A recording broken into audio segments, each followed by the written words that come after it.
Hey guys, it's your boy C.T. Berry coming at you to do another video where I talk about wrestling and video games. And I'll probably throw in some other shit too. But let's get down to the wrestling.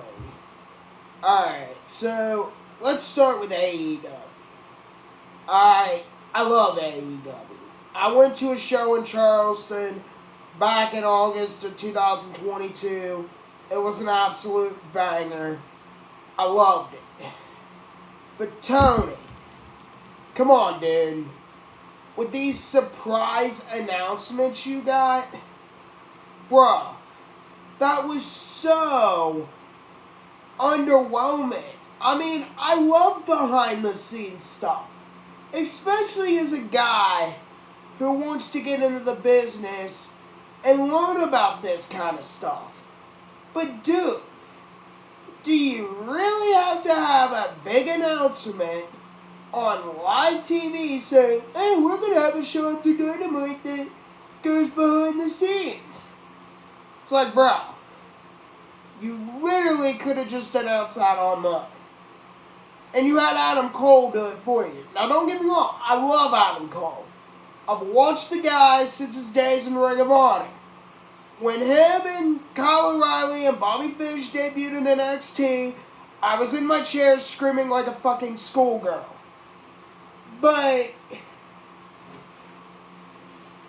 And I'm so hyped to see him back in the ring. But why? That was not a big announcement. Now, your show on Honor Club for Ring of Honor? Yes, that would have been a huge announcement. Because Ring of Honor has been around for over 20 years. People love it. Some of the best names in the business have come through that door. I mean, shit. I'm subscribing to Honor Club just to watch the damn weekly show. Starting on March 2nd, by the way. That would have been an announcement. You could have just put on your Twitter that you were doing an AEW behind the scenes thing. Because not everybody's going to watch that. I'm sorry, but they're not. And dear God, why all the bleeding? I mean, what is this? 1990s ECW?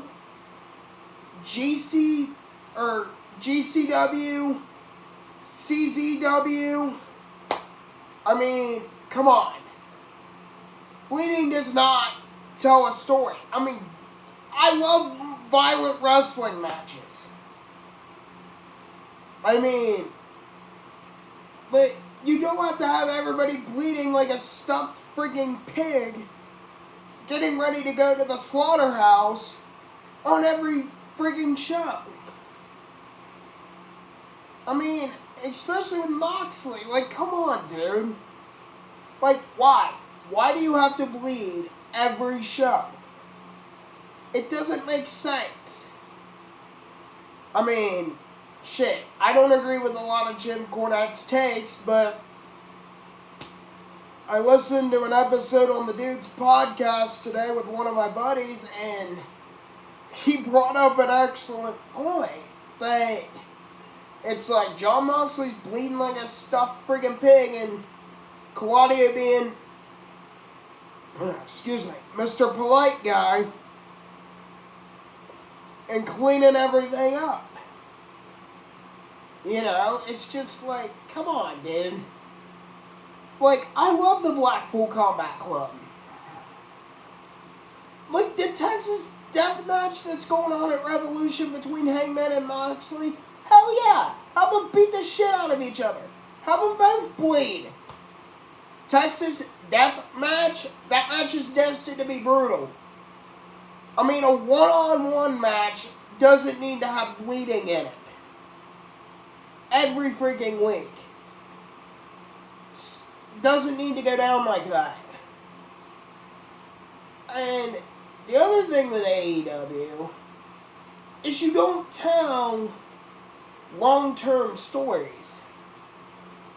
You know, you want to have all these dream matches, and that's fine. But look at half of your talent that wanted to come to AEW because they thought they'd get used, and yet their asses are still sitting at home not on the card. Because you have the same problem WWE's had for years. Your roster's too overloaded. I mean, it's great that, you know, Tony bought Ring of Honor.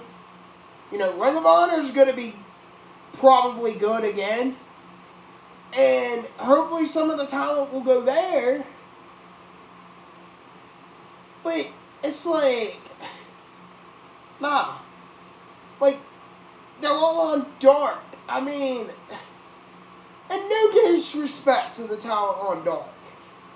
But it's literally an hour of, 10-minute squash matches crammed? Like 20 squash matches crammed into an hour? Like, and yes, I know people were trying to get their name on Dark. You know, people that are coming in from the independent. That's where the Acclaim got started. Love the Acclaim. One of my favorite things in wrestling right now. But it's like, come on, dude. You have so much talent, like, you need to use it.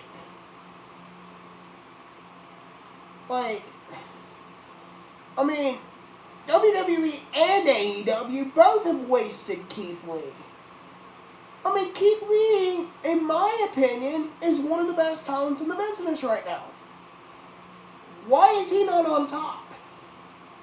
I mean, he was booked like a fucking monster in NXT. And yet, then they brought him to the main roster in WWE, and he was Keith Bearcat Lee. I mean, and then he got cut, and then he went to AEW, and everyone was like, oh joy, he's gonna get used. But he was put in a tag team with Swerve. Well, don't get me wrong, Swerve's a good talent. He's a good heel. I like what he's doing with this whole rap gimmick shit. But, like, why? I mean, I get it, you know, good tag teams have worked, you know, that are Odd Parents, the Rocket Sock Connection, Team Hell No. But, you know, like, Keith Lee, I think, should have been vying for the TNT Championship. And I hope maybe he'll be on Ring of Honor and can go for the pure title or even the world title.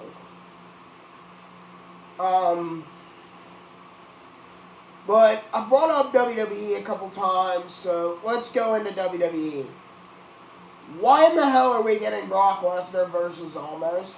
Nobody wants to see that. Triple H, Vince McMahon, whoever the hell's booking these days. I'm pretty sure it's still Triple H. But, and Triple H, I love you. I love what you've done with the booking, alright? But we don't need to see Brock Lesnar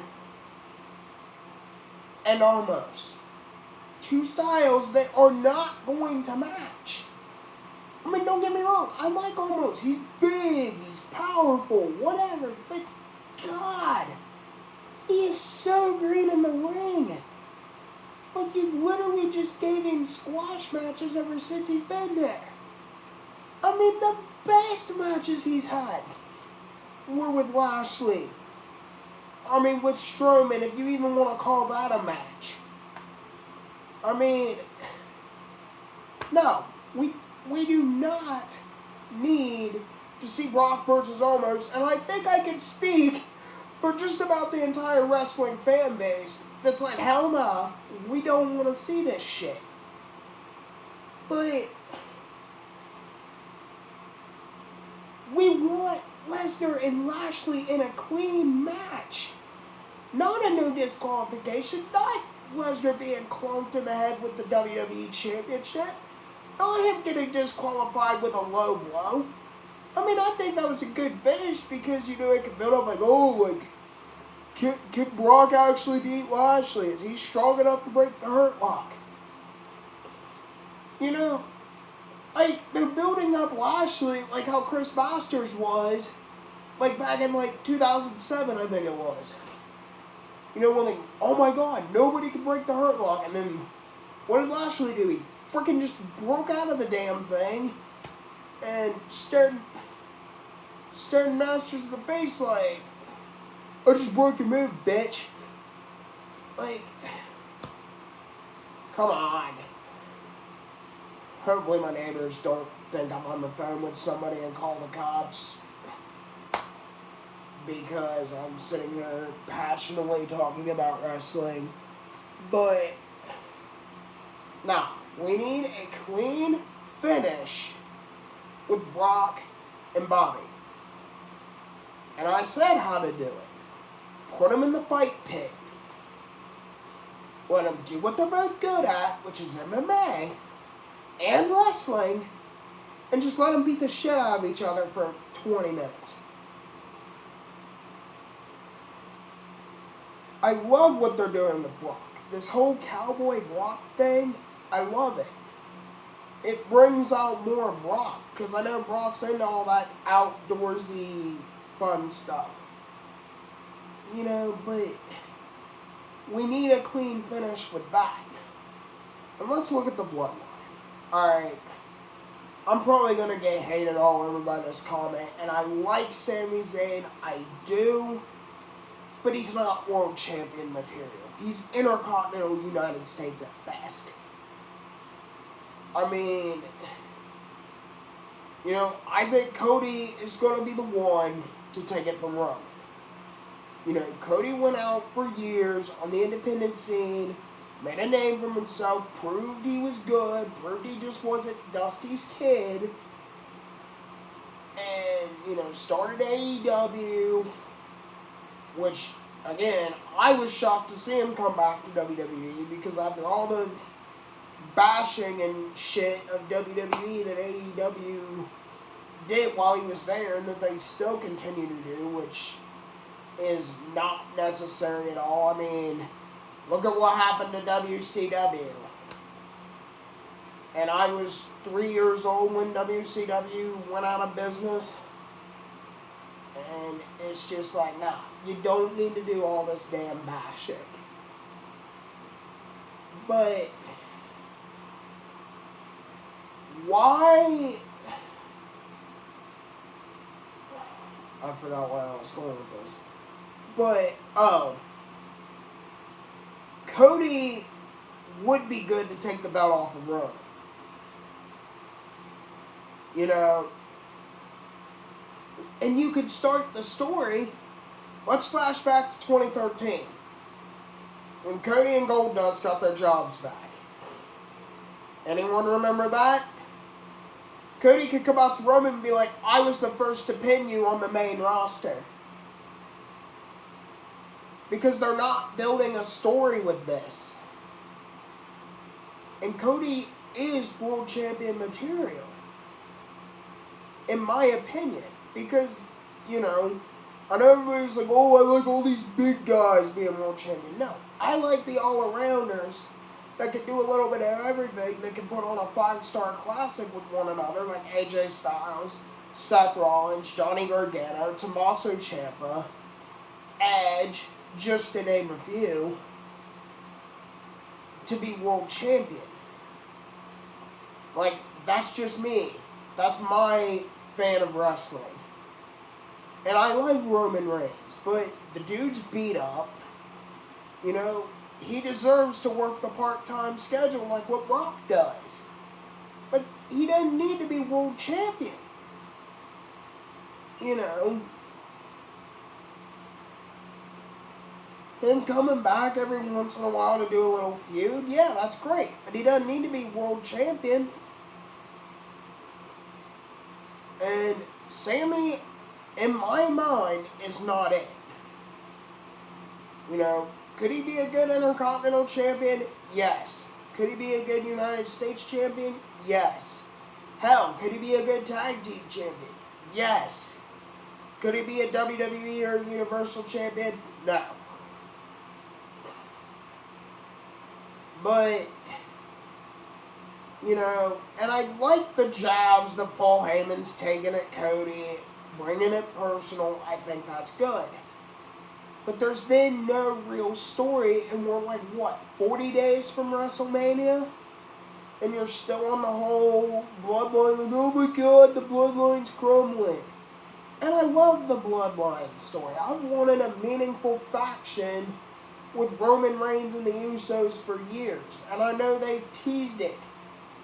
You know, when the Usos helped Roman in his feud with AJ, and when they helped him in his feud with Corbin. You know, and now you have Solo in the mix, which I love Solo. He's like a Umaga Samoa Joe type dude. I love him. But, you know, and I do think that maybe they do need to go those separate ways for a bit. You know, that, you know, you need a good tag team division. Let Jay and Jimmy help you build up that. Let Solo go on a run for, like, the U.S. or the Intercontinental belt. Let Roman take some time off.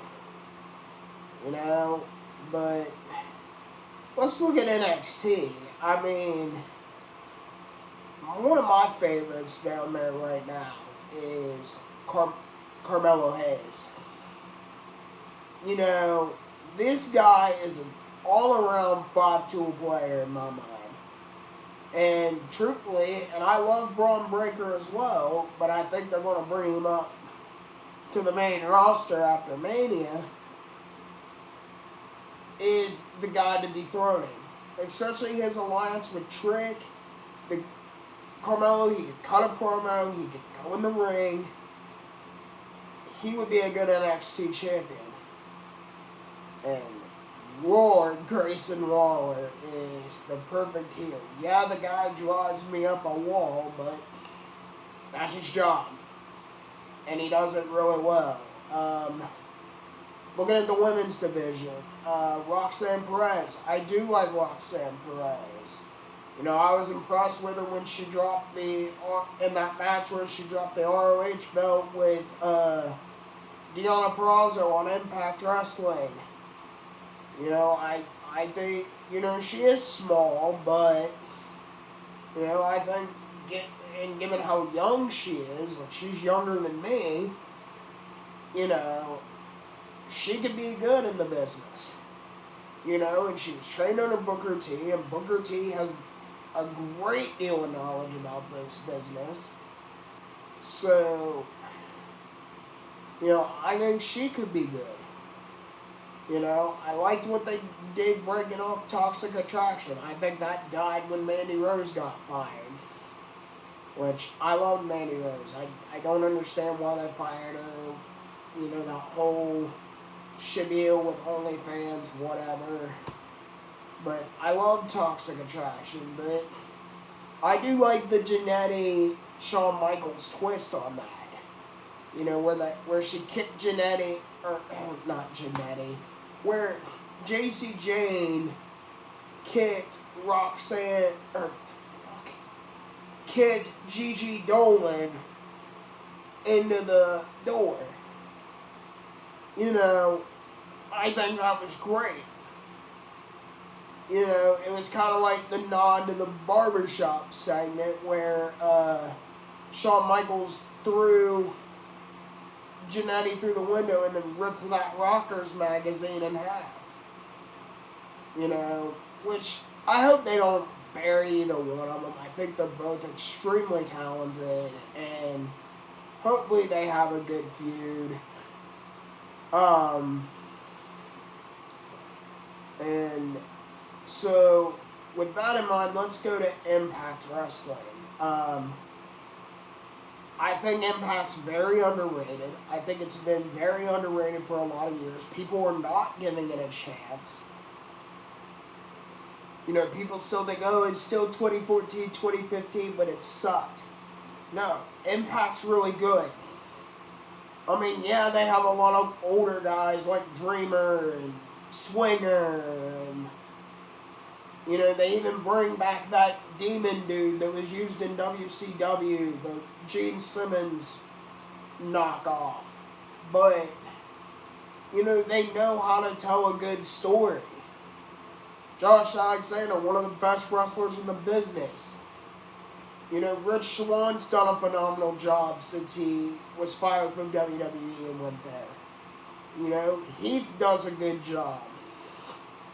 I'm glad they brought Heath and Rhino back together because in 2016, that was a really over team. Like, that was just one of them mixed match teams that I talked about earlier that did really well. And, I don't think they're going to take the belt off of Alexander for a while. I like what they're doing with Deonna Purrazzo. It shows her real talent. She's got talent in the ring. She can cut a decent promo. I mean, Steve Maclin, he's great, You never thought he would go off on his own after the whole Forgotten Sons thing in WWE backfired, which that really didn't need to backfire because that was a decent gimmick. But, he does a really good job. Moose does a great job.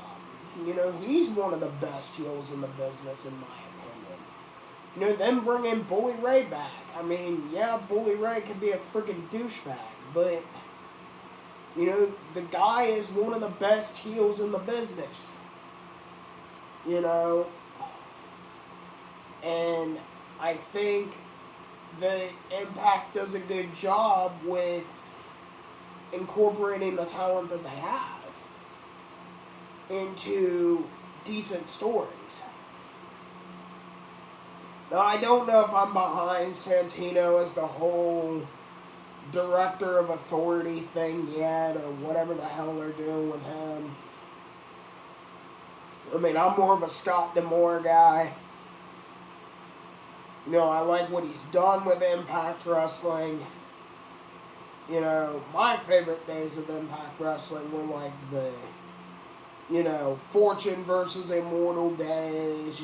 Aces and Eights was there. Main Event Mafia came back for that short run. I mean, it wasn't nowhere like the Main Event Mafia from like 2008, 2009, but, the faction feuds that they did were great. But like from 2013 to like, they did the whole Anthem thing with Impact Wrestling was, I can't remember when, I know Anthem's had it for a while, but, they kind of had that whole mesh with GCW or what. Yeah, I think it was GCW, that thing that Jeff Jarrett had, and it was absolute trash. But Impact has come a very long way, and, if you get on the Impact Plus app, you can watch Impact every week, and they get exclusive monthly shows on there. And they just build up their shows super, super good. But enough about wrestling. Let's talk about video games. One of my most anticipated games, I haven't played it yet, is Hogwarts Legacy. Now, my mom is a big Harry Potter fan, so I kind of grew up watching it a little bit. I'm not like a diehard Potter fan, but I haven't even seen all the movies. You know what? Actually, maybe I have seen most of all the movies, considering that my mom watches Harry Potter literally 100 times a year. I'm really hyped for Hogwarts Legacy. Like, that game looks super, super good. I can't wait to try it out. Another game that I've gotten into on the PS3 is 007 Legends. Like, playing through classic James Bond movies, it's been a lot of fun. Now, this game right here, you see this? It needs to go in the trash. It's bad. Now, I may come on here in a few months and change my take, but God, what a glitchy mess that game is. And it actually, I found this at a Classic Plastics toy store location. I think they're like a regional store, toy store thing. They might be national, I don't know, but anyway. It was like, a Mexican drug cartel attacks American soil, a U.S. task force begins a blood-soaked quest for justice, put an end to the international drug trade and take down the cartel before the violence escalates north of the border. I thought it looked good, and then I put it in, and I'm like, it was like skipping, and I'm like, is it because my disc is bad? And I looked it up, and a lot of people experience this. Like, it got, I think, no higher than a 47 between PS3, 360, and PC. And I'm like, damn. And I love Ubisoft. Assassin's Creed games are some of my favorites, but this is a hot pile of shit. I wouldn't recommend it. But,